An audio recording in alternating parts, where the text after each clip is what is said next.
In my experience, innovation everywhere, but especially in the land of pensions, endowments, and foundations, is a function of courage and crisis. And so you can look to leadership or you can look to crisis, is the type of crisis that often motivates people to change their organization.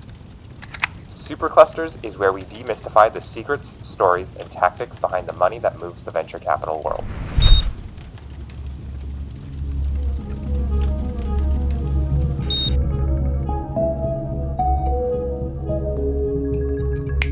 Hey Superclusters fans, if I were honest, I felt like a kid in a candy shop on Christmas today. We have the amazing, the one and only Ashby Monk.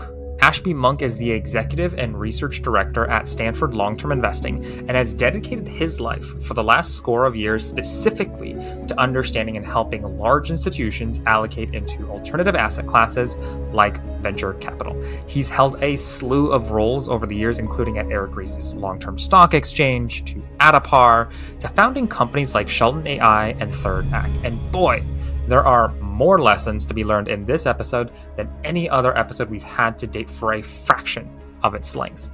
And I ask all the dumb questions so you don't have to. From how job titles can influence the incentive models at large pension funds and endowments, to how an institution decides whether to outsource their investments or hire someone internally to manage the capital they have.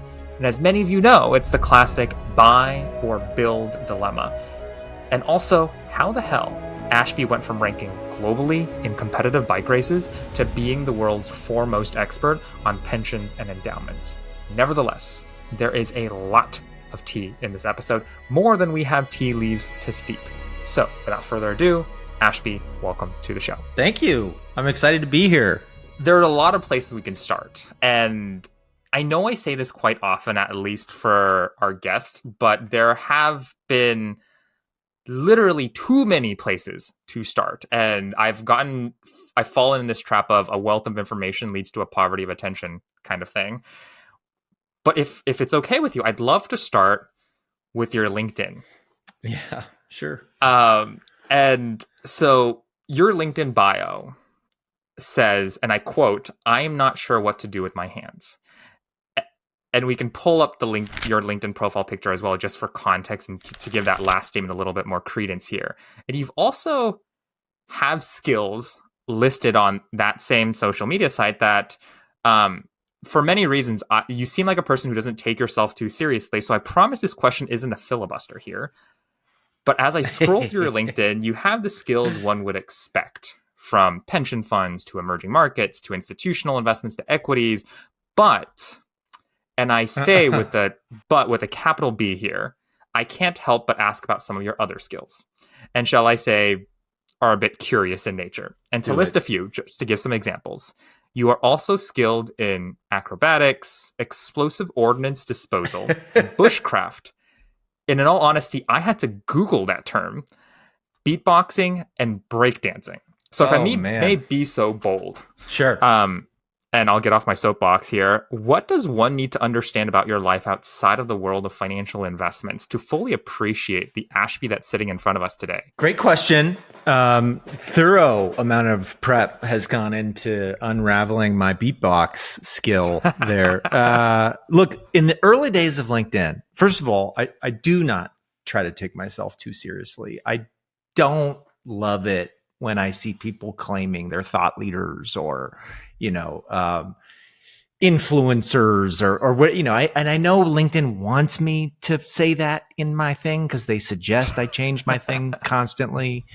But ultimately, that quote at the top, "I'm not sure what to do with my hands." That's a Will Ferrell moment where, he's a NASCAR driver and he doesn't know what to do with his hands. And that's like a feeling I have constantly standing in front of people. Even now, talking to you, like there's a nervousness and an anxiety that might not come through. But yeah, like I'm like everybody, anytime you put yourself out there, there's a nervousness. And that Will Ferrell quote is where that comes from. The beatboxing, there was an early phase of LinkedIn where LinkedIn would send you an email and say, endorse your friends. And you could click the thing and go and endorse your friends. And I discovered that in that moment, you could add skills. And if you added enough skills, you could sneak in skills that your friends didn't even realize they were approving. So those skills were not added by me. They were retaliation for me adding underwater basket weaving skills and other skills that we probably shouldn't talk about on a podcast that's going out to a lot of people for dear friends of mine. And so in retaliation for assigning them loony skills, people assigned me ordnance disposal. One of my skills on there, I think I was like looking the other day, is breakfast. I am skilled at breakfast, not making breakfast, apparently, just breakfast. And I'll tell you, unfortunately, the tragedy of all this is that LinkedIn has closed that loophole that allows you to basically write skills into other people's profiles. The thing that's funny is, like, I would never say I was skilled at econometrics. I would never say that I was skilled at pensions. Like, what does that mean to be skilled at pensions? These are things that other people have kindly said about me, which is wonderful. But that was all part of that original iteration of LinkedIn where other people could give you skills and then all you did was approve them. I deeply remember that because I believe I was in college at the time when that feature came out. Yeah. And they obviously tried to gamify the experience by getting you to quote unquote all-star stage. And there are certain things you needed to like kind of just fill in your LinkedIn profile, skills being one of them.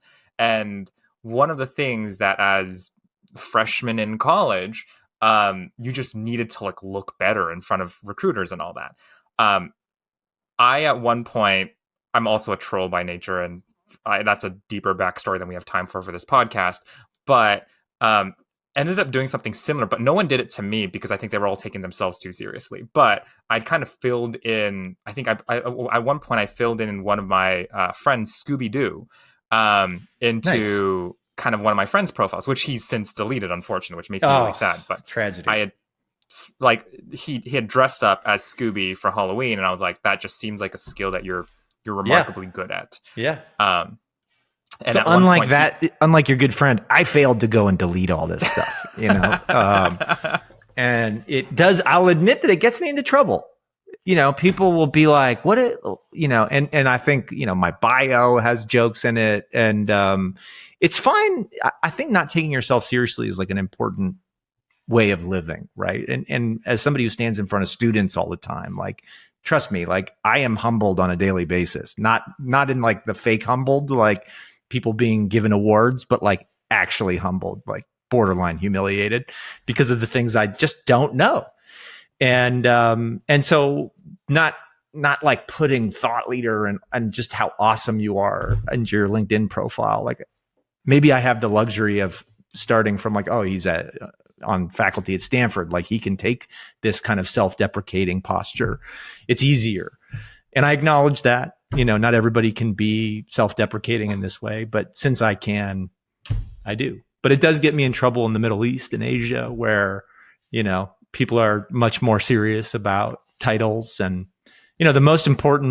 maybe the most important job on my LinkedIn is listed as assistant to the traveling secretary. What is I'm curious on like the 30-second version of why assistant to the traveling secretary is on your bio. First of all, that title was George Costanza's title at the New York Yankees. George Costanza was the character in Seinfeld. He was Jerry's best friend, a little bit of a loser. And he ended up in this amazing job at the Yankees that was like his dream job, but it was the assistant to the traveling secretary, which is not a real job. And I always had this like fascination with titles like that. Like, certain people amplify their titles, and I've always been trying to find like the worst title, right? Like, there's North Korean dictators have every of the best great titles.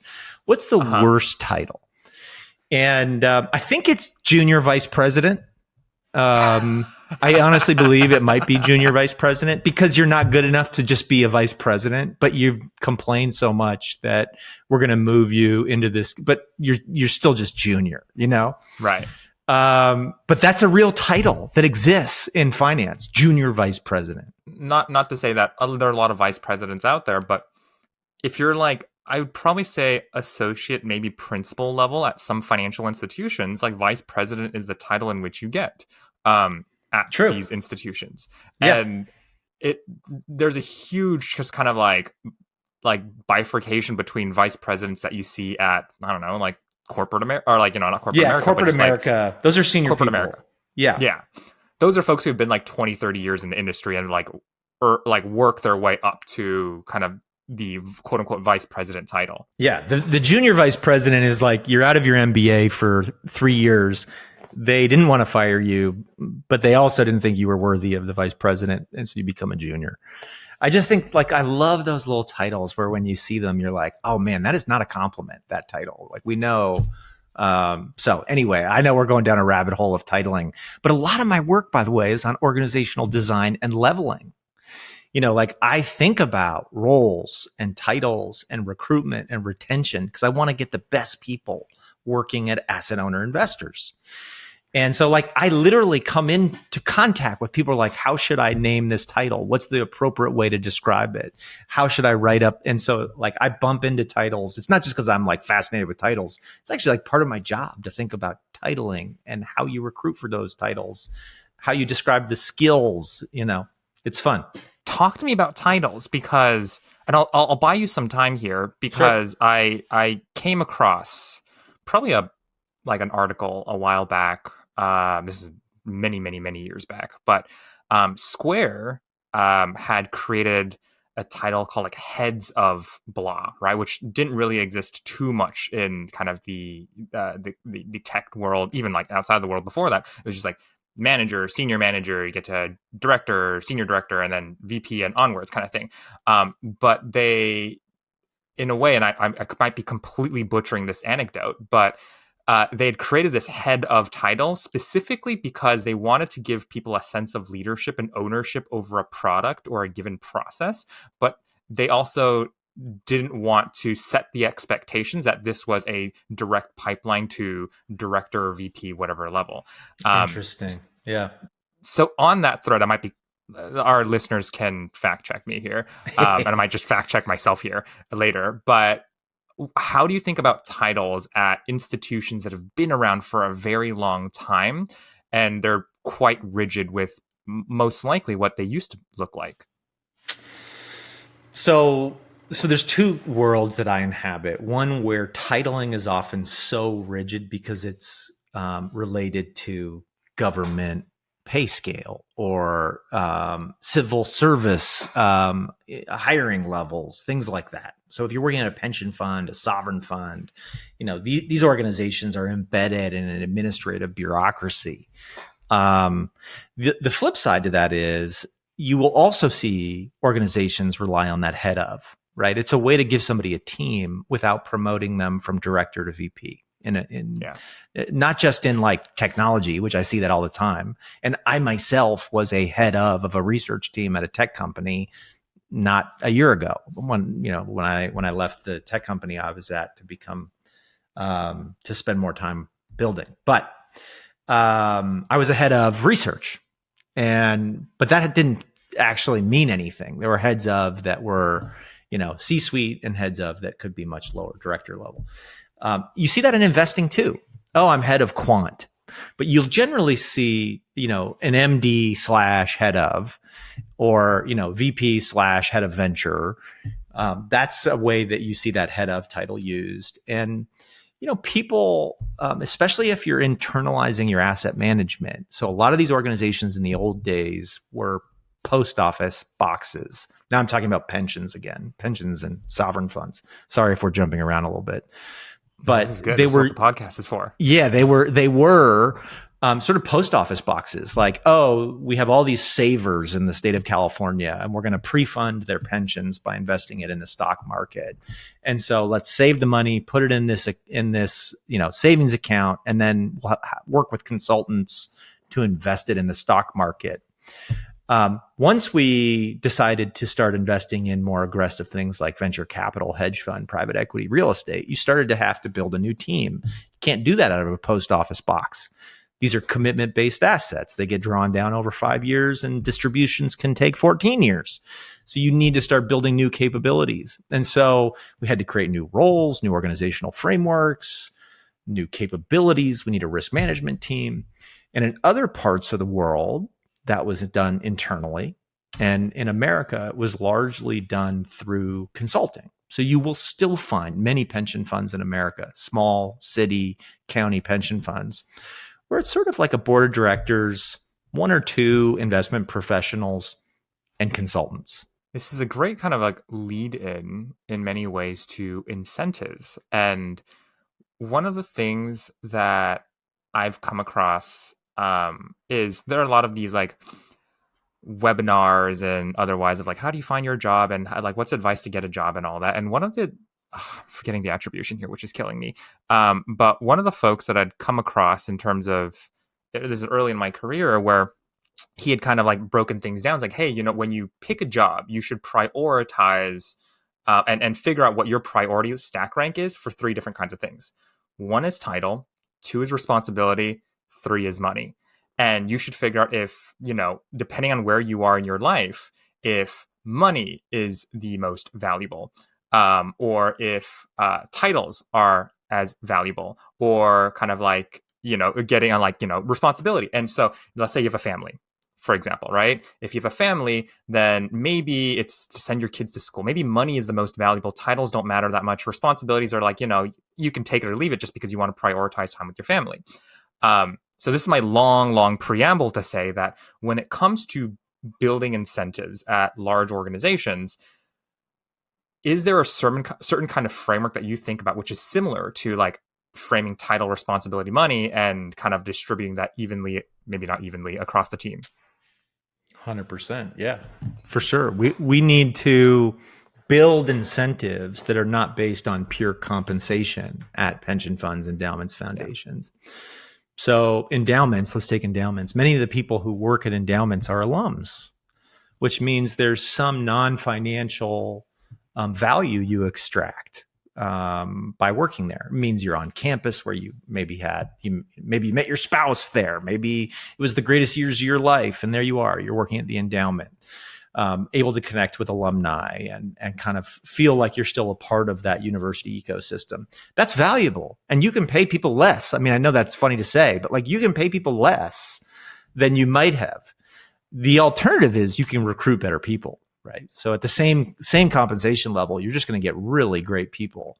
The other thing that we play with in the asset owner space is like, you don't have to fundraise. So unlike the venture managers or the private equity managers who spend half their life begging for money, you know, if you're working at a really sophisticated pension, you get the benefit of doing sophisticated investments without the pain of having to go fly around the world asking for people to invest in your fund. Now, you never will be flying on your own jet around the world. That's reserved for the GPs. But the LPs can still fly business class. You know, there's a lot of very happy and well-off LPs living in Canada, working at university endowments that are making high hundreds of thousands of dollars a year and low millions. So I'm not talking about the billionaire class. That's the fastest way to becoming a billionaire in America today is to set up an alternative investment firm and manage pension capital. Like literally, that's the fastest path, faster than starting a tech company. But outside of that, you can live a very comfortable, rewarding life working at a pension plan. Now, the reason I do spend a lot of time focusing on incentives is many pension plans, especially in America, kind of put the blinders on and they're like, don't tell me about what I'm paying my external managers. I really want to focus and make sure we're not overpaying our internal people. And so then it becomes, you can't ignore the external fees because the internal fees, internal cost and external fees are related. If you pay great people internally, you can push back on the external fees If you don't pay great people internally, then you're a price taker. And that is the piece that we end up spending a lot of time with pension funds kind of going through.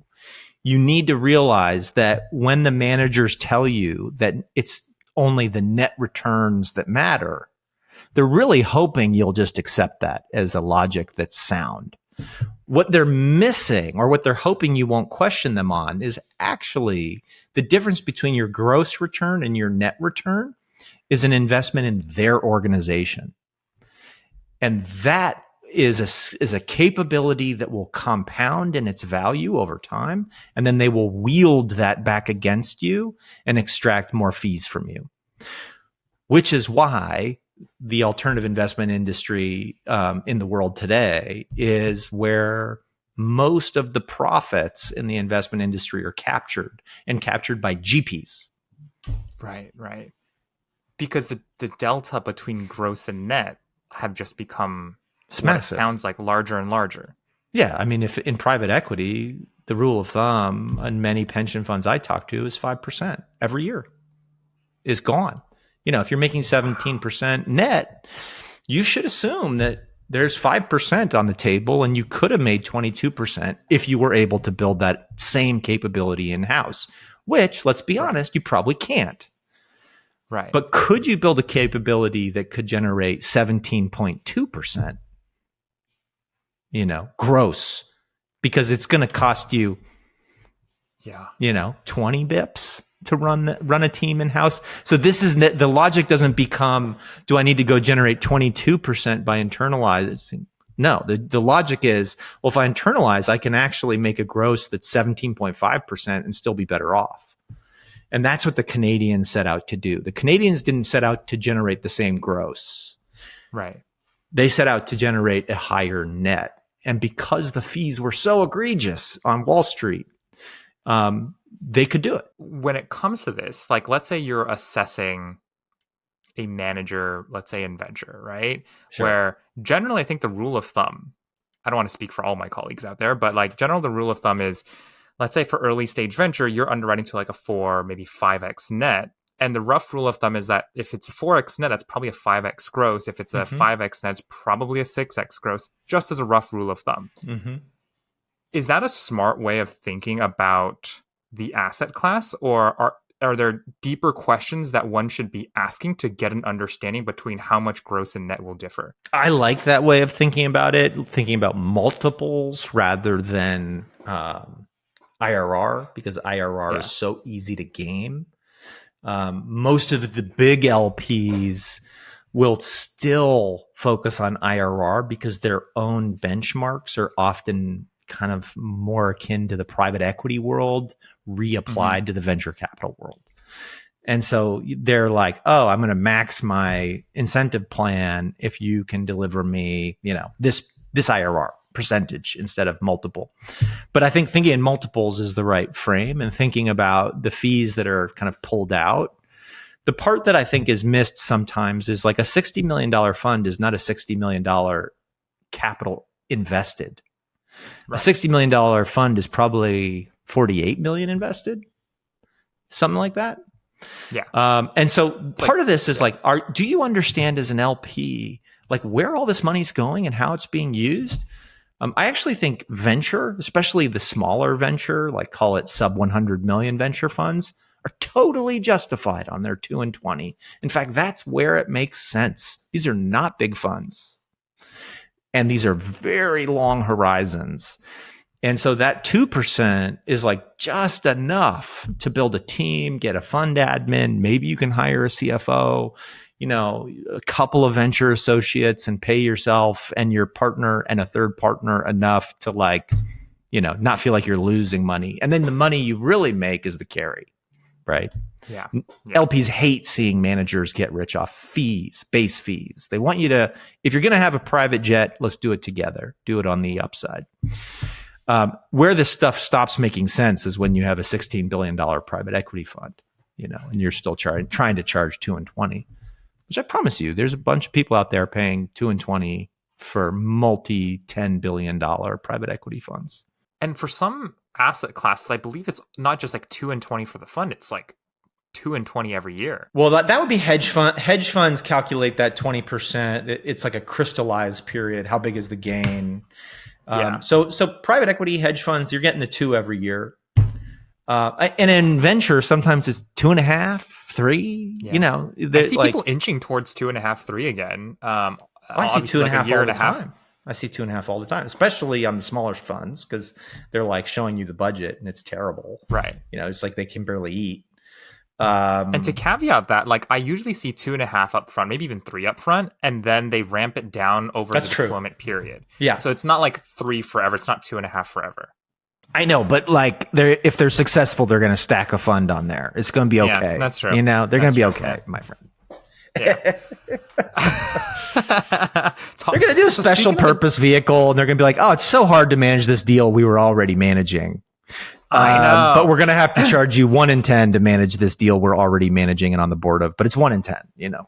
So I guess, what are your thoughts? What are your thoughts on managers creating a special purpose vehicle, SPV, for LPs for like a deal in their portfolio? Let's say they're a seed stage fund, they're doing a Series A, Series B, and that they're charging management fees on that SPV. Do you have any thoughts there? I have a million thoughts, and it's all sort of context specific. I think it makes a huge amount of sense to do that when, you know, you've sort of laid it out. This is what your plan is, especially when you're starting the fund and you're like, look, we're going to do this, and then we're going to do these SPVs for our best deals. And, you know, you're buying into this set of promises, not legal contracts, but implicit commitments to do these things. The SPVs can feel egregious unless that's what you expected. Like if that's what you expected, it's fine. It's when, you know, you thought you were going to get no fee, no carry co-invest, or you thought you were going to get assigned some pro rata right, and all of a sudden you're being told you have to pay 1 in 10 for that. I think then LPs can start to feel like, oh, this just feels greedy.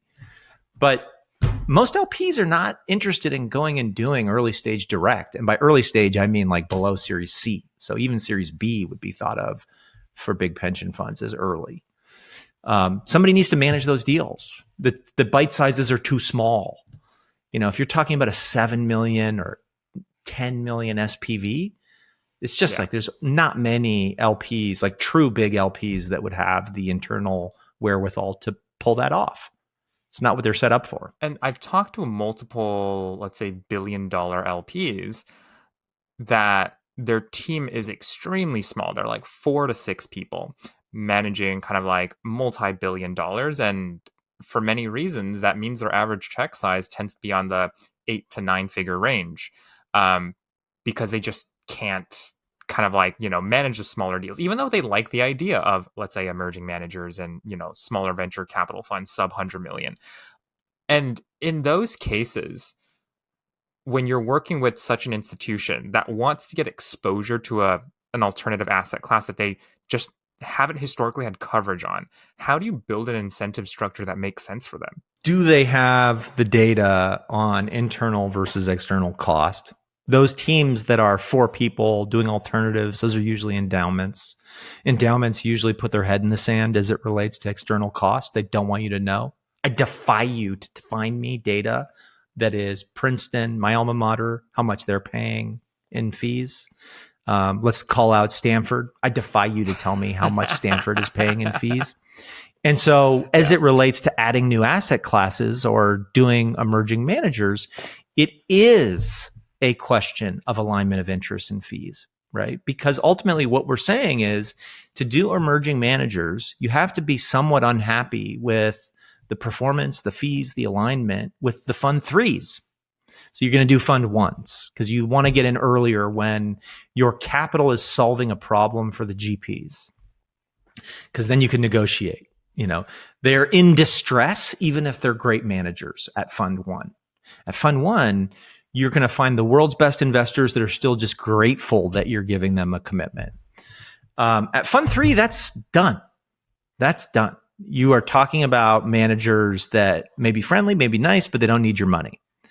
And so if you're restricting yourself to fund threes, twos, et cetera, you're sort of restricting yourself to managers that don't need you. And so you're going to overpay. And so when I think about some of the challenges in the endowment model, and thinking about how do we get innovation, it's like, well, first and foremost, let's get granular in the net returns. Let's think about attribution. Let's look at the gross returns if you can get it. I hope the investment committees over these endowments get it, but I expect sometimes they don't even see it. They pull the old classic trick. Oh, this is a profit share, not a fee. I've literally heard that about private equity. Oh, we think of it as a profit share, so we don't report it as a fee. That's a real thing that people say. But for the uninitiated, what does the idea of profit share actually mean when it comes to incentives for LPs? The idea is we are kind of going into a joint venture together in this private equity fund, and they're only being paid out of profits. And so in a way, we are sharing in the upside profit with our general partners. We don't pay them that in the downside. And so there are organizations that have defined carry, in particular in private equity and venture capital, as not meeting that standard of a fee. And because it isn't listed as a fee, they don't report it to people. Obviously, that's crazy. It's a fee. Yeah. It's a one-way fee. It only gets paid on the upside, but it's your money. You're paying the manager that money. But these are the types of tricks that I feel like LPs play because they want to solve the problem for their sponsor of reducing the cost of a promise. No, that's a long sentence and it's a complicated one, but I'll unravel it. Yes, please do. The plan sponsors have set up endowments, foundations, pension funds to reduce the cost of a promise. The people that are playing tricks with fee structures, they believe, they're not bad people, but they believe that by kind of maybe misrepresenting is too strong a word, but hiding the true cost that we're paying to private equity allows us to invest more in private equity, which allows us to meet the social promise of the organization faster, better, more directly. These people believe in the power of active management to reduce the cost of a pension promise or a university budget.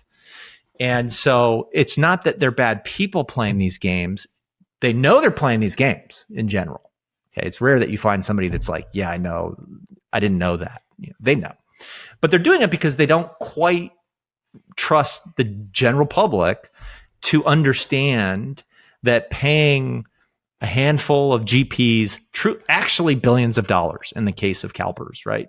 Literal billions coming out of one fund into a single category of manager, general partner, private equity, carry. That was the big project about a decade ago that really led to CalPERS changing their compensation structure and really trying to build internal capabilities. All this is to say, the idea here is that with these endowments, as we begin to unravel the net and gross and begin to think about that cost to generate return, you'll start to see these funds, back to the original question, innovate. They'll start to invest in first-time managers, new asset classes. But if you don't have that thing on the other side, which is, what is it costing us to do all these status quo things? You often don't have the crisis you need to unlock resources to hire more people. In my experience, innovation everywhere, but especially in the land of pensions, endowments, and foundations, is a function of courage and crisis. And so you can look to leadership to have courage to do something new. That's what David Swenson did. He had the courage. Or you can look to crisis and having to reveal to the general public just how much you're paying in fees is the type of crisis that often motivates people to change their organization, because it's incredibly embarrassing. It is embarrassing for these trustees to say, my gosh, we have to pay these people so much. And especially when these strategies aren't performing like they haven't been. It's actually like fresh in my mind because I was listening to a podcast fairly recently. Great podcast, actually. Diary of a CEO, and they were interviewing Mark Randolph from Netflix. And the forcing function for them to change their business model from a pay per DVD, no late fees to subscription was the fact, well, they were also like, they wanted to get acquired, but no one wanted to acquire them. And two, they had $50 million in debt. And they were like, we have to do something. Otherwise, we won't be alive, because they've gone through a couple economic cycles there as well. And so I'm curious here, and just to like rewind a little bit, you mentioned CalPERS and that they transitioned their compensation model a decade back. For folks who are unfamiliar with CalPERS and what that transition actually looked like, could you share like a snapshot of what was the compensation structure before versus what did it end up becoming? I can talk in generics. I wouldn't be able to tell you precisely what the compensation was 11 years ago, for example. In general, a lot of these public pension plans will just simply have a salary, which is linked to a level in the local state government, municipality, for example.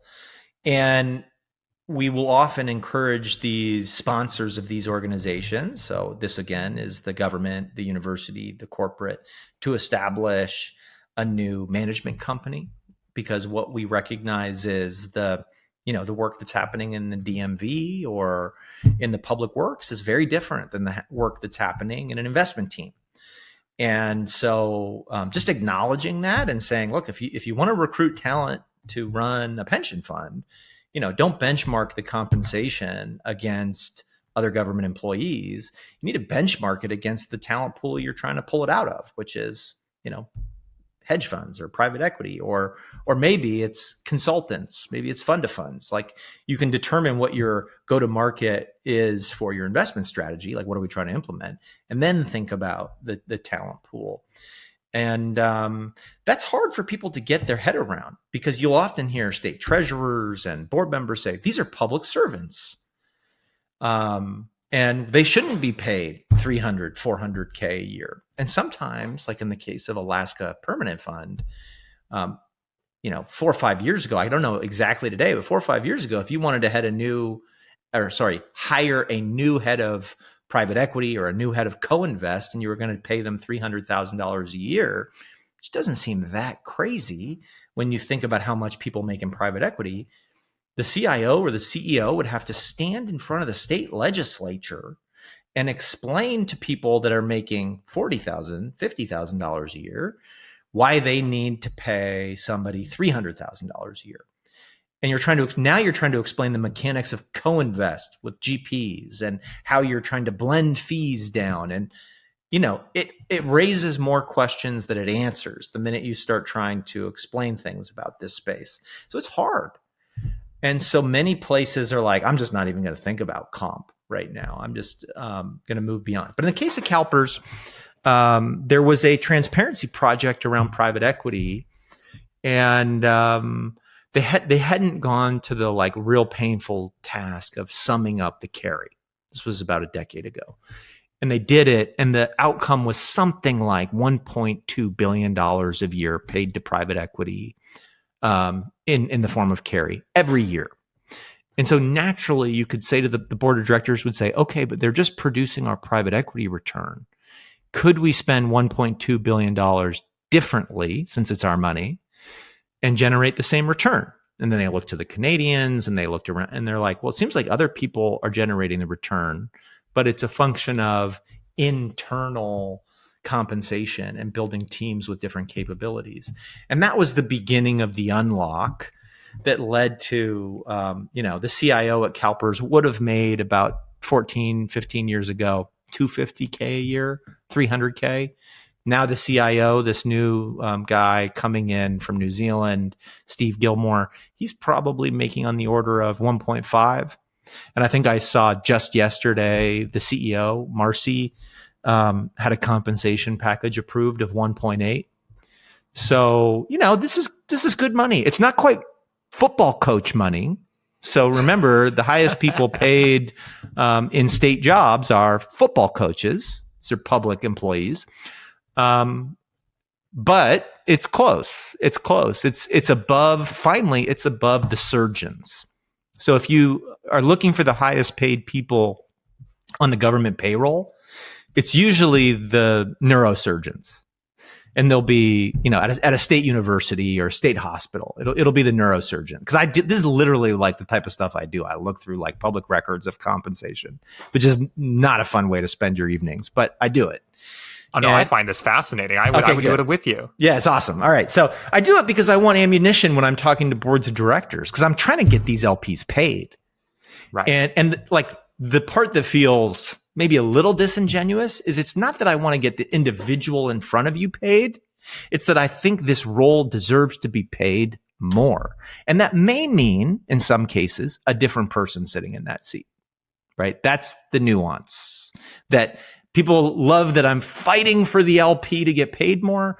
But the truth is, part of my reason for that is I want incredibly talented people working for pension funds. That's my goal. 10 years from now, I hope the best and brightest are leaving universities and going and working for long-term investors. And to do that, you got to pay them. You got to pay them enough that they don't feel like they're leaving so much on the table. You actually don't need to be in the top quartile of pay. I often tell pensions you should pay people at the 49th percentile. So just a bit less than average, so that the people going and working there also share the mission. They love the mission. Okay. Because that actually is, in my experience, the magic of the culture in these organizations that you don't want to lose.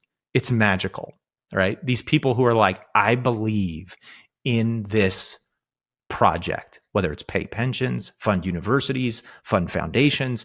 I believe in it. I'm here for it. I need to make enough money so my family isn't mad at me for working here, as opposed to Goldman Sachs, Morgan Stanley, Bridgewater. But so I need to make enough, but I don't need to make so much because I truly believe in the mission. And that's that 49%. First of all, that's a mic drop moment in and of itself. Second of which, I have like 2 follow-up questions here. Yeah, do it. Which one, I'll seed one in your mind and we'll talk about that later, but I want to talk about courage versus crises and how do you empower people to have courage. But the question I want to like close the loop here on is like, you want incredibly talented people to come to work at pensions.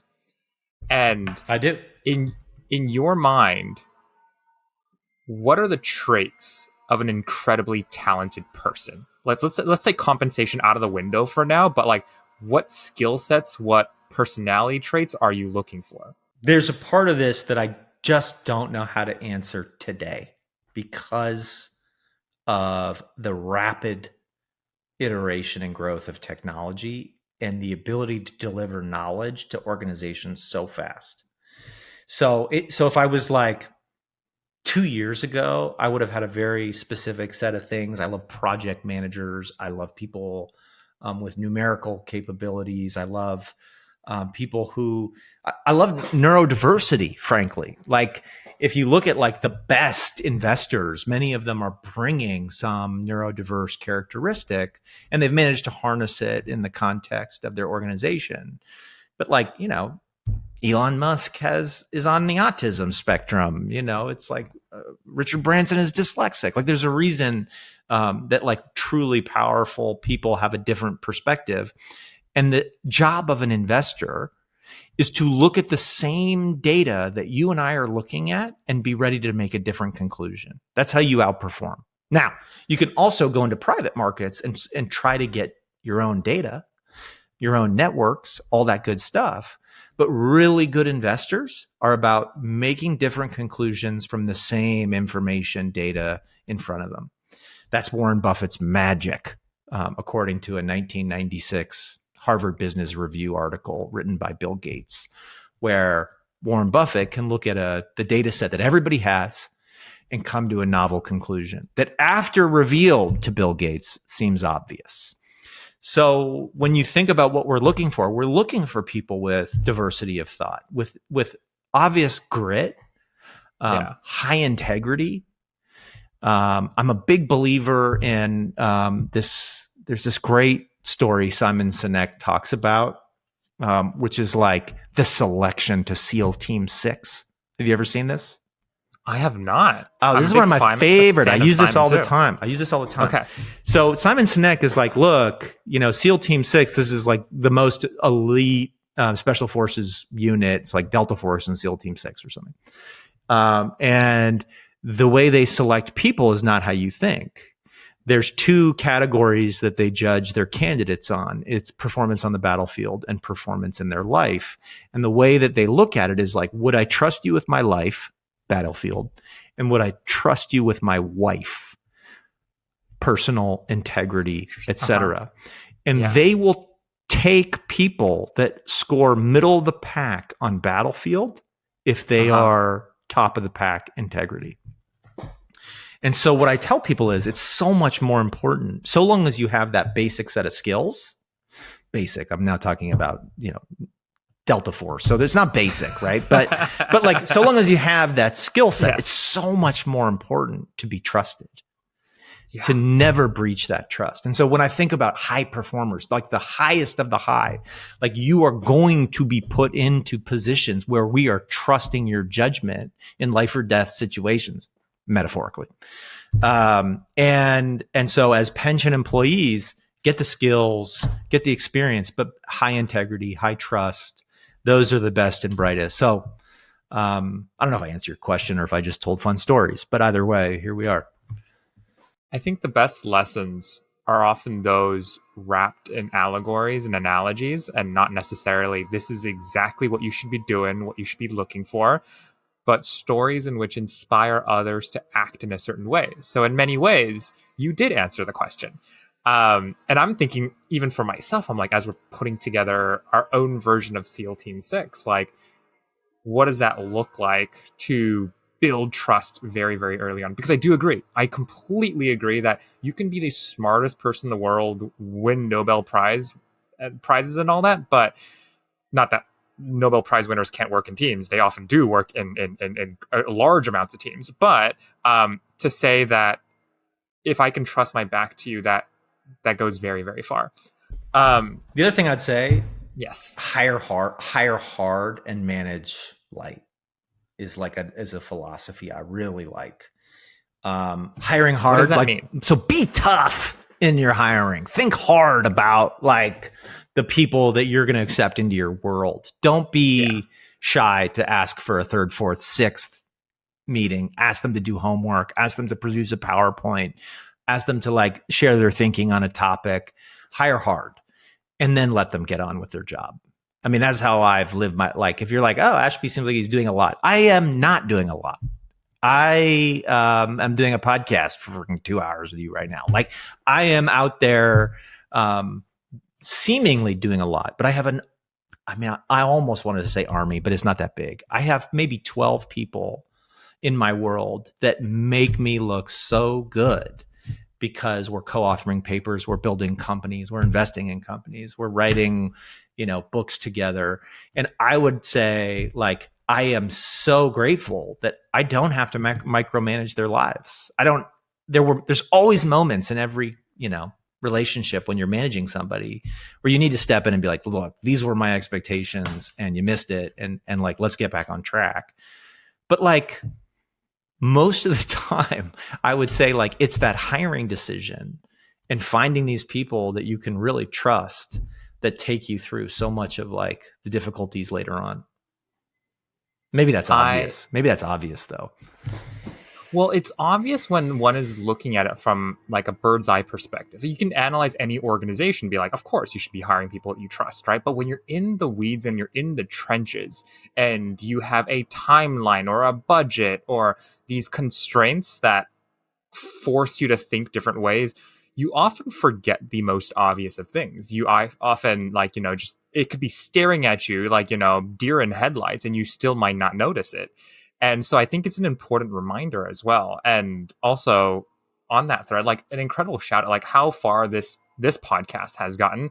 Like, yes, I'm like kind of like the face of the podcast in a lot of ways, but I couldn't have done it with, I don't have a team of 12, but I have one other sparring partner that I absolutely adore. And this podcast would not be where it is today, Tyler. And so obviously Tyler's listening to this, but for all those that Don't know Tyler. Tyler Culp, Kulp, last name. Find him on LinkedIn. Find him elsewhere. He is a phenomenal thought leader. And the way we formulated this podcast over the years has not years, sorry, months, coming up on a year actually, is because of his brilliant mind. So I completely agree.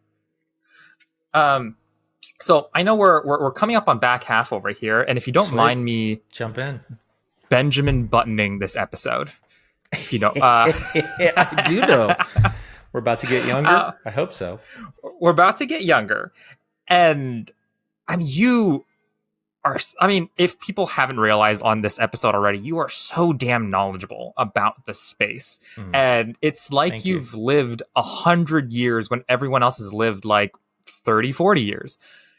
Which I find to be fascinating. But if I look at your kind of like your journey here, I mean, you worked in banking before, you were in venture before, and then if I could timestamp this, 9/11 happened. And when 9/11 happened, there were you sat down with yourself and you really, really considered. And on paper, what it looks like is after that happened, you and your girlfriend at the time, now wife, eloped to Paris and you went bike racing.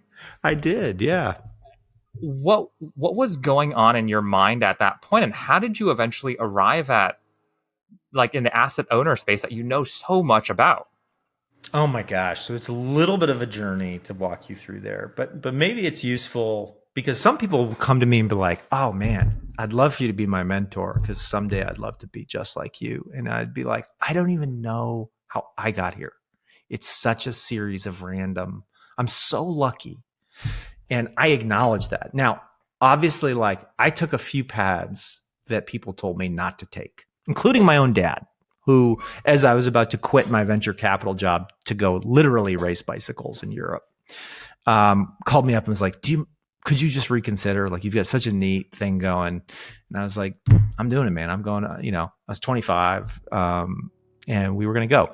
But yeah, so my wife was one of those dust covered people at the bottom of Manhattan. And there was about a 3-hour period. It felt like 30 hours.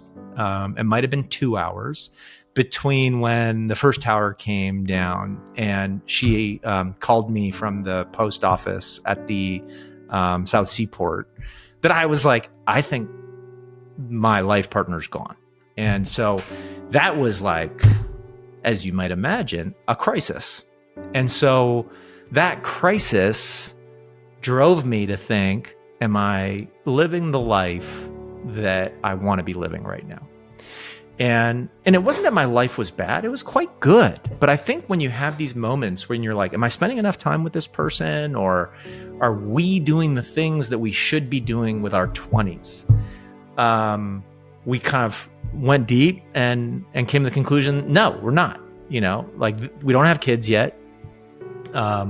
We are together, and there's a lot of courage that comes from collaboration. I mean, I've literally used this in my writing and research later, is that if you have a partner, you can go do some pretty crazy things. So we both quit our jobs and we moved to Paris. And I was on a kind of like a semi-professional cycling circuit for 2 years. And didn't take any drugs, so I wasn't that good. I thought I would be great. I worked hard, but it was an era when, Lance Armstrong plus everybody else was on big drugs. Yeah. But I had a French national ranking of like 4,000th in the country. And actually in the world, Union Cycliste International. That was my ranking in the world. So it was like a single A baseball player kind of a vibe, maybe a good college baseball player. And then when we were there, I did a master's degree at the Sorbonne in economics. And then we went to Oxford. And really, it was at Oxford that my world was opened up. And I studied pensions. I didn't go there to study pensions. Actually, my doctoral application was all about understanding offshore financial centers and really trying to unravel how these legal structures could redirect flows of capital and why the Cayman Islands was the 5th biggest financial center in the world at the time. And I had this fantasy of doing field work on islands around the world, right? And then I got to Oxford, and Professor Gordon Clark was like, that's not very cool, though. And I was like, what are you talking about? Like, offshore finance? Like, this is cool, man. And he's like, no, the real action is in pension funds. And I was like, what? Pension funds? Come again? But the more you unravel it, the more you realize, actually, this is where all the action is. This is the base of capitalism, especially as banks are regulated out of risk-taking. Pension funds, sovereign funds, endowments, foundations, insurance companies put the capital in capitalism. And it was really only thanks to Gordon Clark, who had the courage to be like, don't do this dumb offshore finance project. Come with me on this journey into the insane world of pension funds that I'm here now.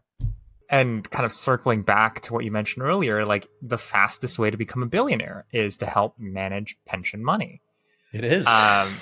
And so for all the young'uns, so to speak, listening to this, probably going through college, finding the fastest way, and everyone is looking for the hack to become a multi-millionaire, billionaire, you name it kind of thing, right? That could be a hack, but you do need to come from a place of privilege, and you need to have both relationships and a certain know-how, at least, of the industry. Yeah, well, I'm not going to do the billionaire path on this podcast. I made maybe it's not a mistake, but I did it once on this 10X podcast where I jokingly said, this is how you do it if you want to be a billionaire. And I laid it out.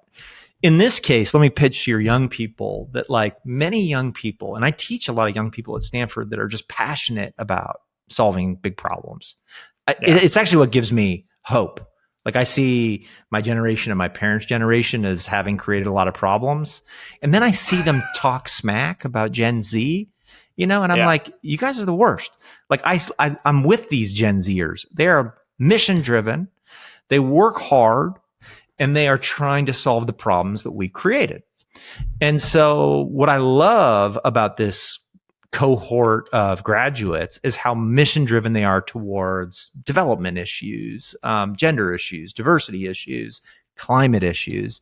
And I would just love to plant a seed that going and building another climate startup may not be as impactful as going and helping a $300 billion pension fund understand how climate needs to be priced in their portfolio. Because if you can figure out how to help a pension fund price climate, you can move $3, $4, $20 billion. And if that pension fund ends up generating high performance as a result of that innovation, you can move $3, $4, $20 trillion with a T, because the way best practice is communicated in this industry is through role models. So Yale model, Canadian model, Norway model. There are no schools of investing, by the way, which I think is insane. We need schools of investing. We do. It's insane. I mean, the way you learn how to invest is a freaking apprenticeship. That's it. I know. So Ashby, you want to start one with me? I am trying to start one all the time. I'm trying to tell everybody, give me money to start a school of investing. I already have the facility. My friend Jagdeep from University of California is like, I've got the building. We just need a donor. So anybody out there, let me know. But in all sincerity, the way we communicate best practice is through models. And the way models emerge is you get an innovation that results in outperformance. So David Swensen realizes I can do a lot of venture capital and private equity. Boom, that worked. Now David Swensen, rest in peace, is a legend that is going to be in the history books for all time because he innovated and it worked. And that's the endowment model. What we need now is that kind of innovation for climate resilience, for nature positivity, all the good stuff that I know your listeners are probably excited about. Then we can start by changing one pension fund, move 3 billion, then the performance shows up and everybody wants to copy it, and then 3 trillion. That's my dream. I freaking love it. As we're getting ready for curtain call over here, I have 2 more questions for you. I guess 3. My gosh. Okay. This is going fast. You're good at this. I'm surprised we're almost done. time flies when you're having fun, and that's the whole purpose of this. Beauty. Right? Yeah. If you and I are not having fun, it's a little embarrassing never goes because out. it's just me talking about myself. So it's a little embarrassing that it's like, this is the fun I'm having is like, but hey, I'll be honest. I'd rather you be embarrassed than I be embarrassed because I do not want to talk about myself. yeah. So to round things out here, and I'm curious, like these are quick fire-esque questions, and all the question will be shorter in nature, but feel free to elaborate as long as or as short as you need. Okay. But from having obviously teaching a bunch of Gen Z students at Stanford to marrying the one and only kind of all your days from since the days of like Princeton, who's now, I believe, a founder building for educational good educational homework. institutions. Yeah, Schoolitics. She's a founder Schoolitics. too. Yeah. Absolutely brilliant. And how often do the people around you who aren't necessarily capital allocators or asset owners, as you mentioned earlier, influence the way you think about investing today? All the time. I mean, I am in the business of getting inspired from one industry and applying it to another industry. That's what we do in engineering schools. So just to like lay it out for people, the difference between a business school and an engineering school. A business school is kind of a microcosm of a university. They have each of the departments. Everybody's kind of actually their day jobs are kind of in the core departments, but they come over to the business school and they teach a class. An engineering school is about a problem. Your problem is X. I don't care how you solve it, but work on it. And if there's no data, go do case studies. If you can't get access to the case studies, can you do a survey? Well, maybe you can do an interrogation of the literature to start. Like maybe you could, like you have to get creative around methods because not every problem has great data. So the one I often tell people is like when I'm starting a research project, it's almost like a Seinfeld episode where Seinfeld, for those young people, was a show classically about nothing. Seinfeld was a show about nothing, was how they pitched it. And I do research projects about nothing because often people will come to me and say, hey, why aren't people investing in solutions to climate change? And I'll be like, okay, it's hard to study something that's not happening, but let's try. And so it's a little bit like studying a black hole. You're sort of looking around. You're looking at how the gravity is being warped. You're looking at where light is going. So a lot of my work, coming back to your question finally, I'm sorry, but a lot of my work, it was a good question, is about like looking at other industries and asking questions around the problem. And it's all about, there's two types of innovation. There's innovation is an invention and there's discovery. And a lot of what I do is discover and apply. You discover a way of doing something over here and you apply it back here. So like I was really fascinated with the organic food movement and really the label transparency movement in food, where people started to unravel, oh, wow, like look at all this crap in a Big Mac. There's yoga mats in the Big Mac, bun. That means it's not technically yoga mats, but it's the same material that goes into yoga mats, goes into the Big Mac bun. And it's like, did you know that? It's like, no. Would you eat it knowing that it had yoga mat? Maybe, but I'm glad you told me. At least now I can, when I eat it, I know I'm eating yoga mats. And maybe they've changed it since then. The yoga mat information came out. But so then I was like, all right, so can we apply that same transparency to finance? And so I've written all these papers that I call organic finance, which is about getting transparency in the labels. And finance is funny. We use terms that are pulled right out of food. We have wrappers on things. We do all of this stuff that is about obfuscating the ingredients in our products. And so that organic food movement led me to write a whole bunch of papers on the organic finance movement. Also, like we are in an engineering school, so we hear about resilience a lot. Resilience to earthquakes, hitting buildings, resilience in, ecology. And so when we think about portfolios, we have built something called the resilient portfolio theory, which is different than sustainability because it's about recovering from crises. Anyway, I love getting inspired from elsewhere. There's so much that's been done already. Like we don't need to invent most of this stuff. Sometimes we do, But sometimes you just need to go get smart and look at other industries and disciplines and think through, could this be applied in my domain? I feel like I can't ask any more question other than asking you about your contact info that would it would end up spoiling the taste of what you just said. Oh, And really? so Amazing. there's not a better note to end on. So as the last thing over here, almost as a candy for folks who have made it this far and, for the hell of it, wants to help fund and be the donor for the investing school that you're starting, where's the best place for people to find you? Yeah, so go find me not knowing what to do with my hands on LinkedIn. So I do check that occasionally. But yeah, like the best is an email for me, amonk@stanford.edu. Monk is pretty easy. And then our website is longterminvesting.stanford.edu. And that just shows our working papers, our research that we're doing. We have our own podcast series called the Don't Get Fired podcast, which is about... Such a great title, by the way. Such a great title. It's about the courage that people have to take to innovate in the space. And some, sadly, get fired. Because if you're David Swensen and you invent the Yale model, but guess what? The Federal Reserve sets interest rates too high for private equity to deliver performance, you probably get fired. Right? Oh, yeah. There's a bunch of these things that happen in our industry that could have gone the other way. And the way you get fired in finance is you do something innovative and you deviate from a peer group. And so the Don't Get Fired podcast is about encouraging people to find ways to innovate without getting fired. And we talk about it.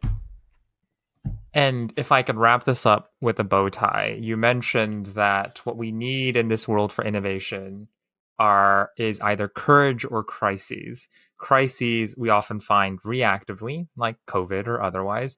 If you are looking for inspiration on courage and what to do, you can proactively go listen to Don't Get Fired. That's the courage. Have the courage to wade through these interesting case studies, but also have the courage to investigate the space of pensions.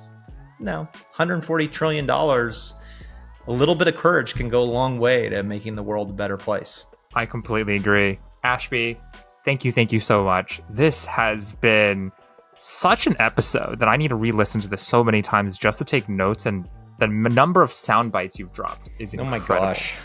So I'm glad to hear it. Thank you for having me. Without further ado, Superclusters, keep staying awesome. We'll talk soon.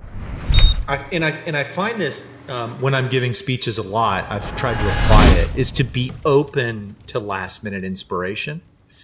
And so even, I had to give like a big lecture yesterday at a conference. And so even as I'm walking up to the stage, I'm like literally scribbling down a new intro to connect more with what's been said in the last 10 minutes. And I gave myself permission to do that when I read a story about Martin Luther King's I Have a Dream speech, where the whole like refrain, I have a dream, was literally something somebody said to him as he was walking up on stage and said, hey, tell him about your dream.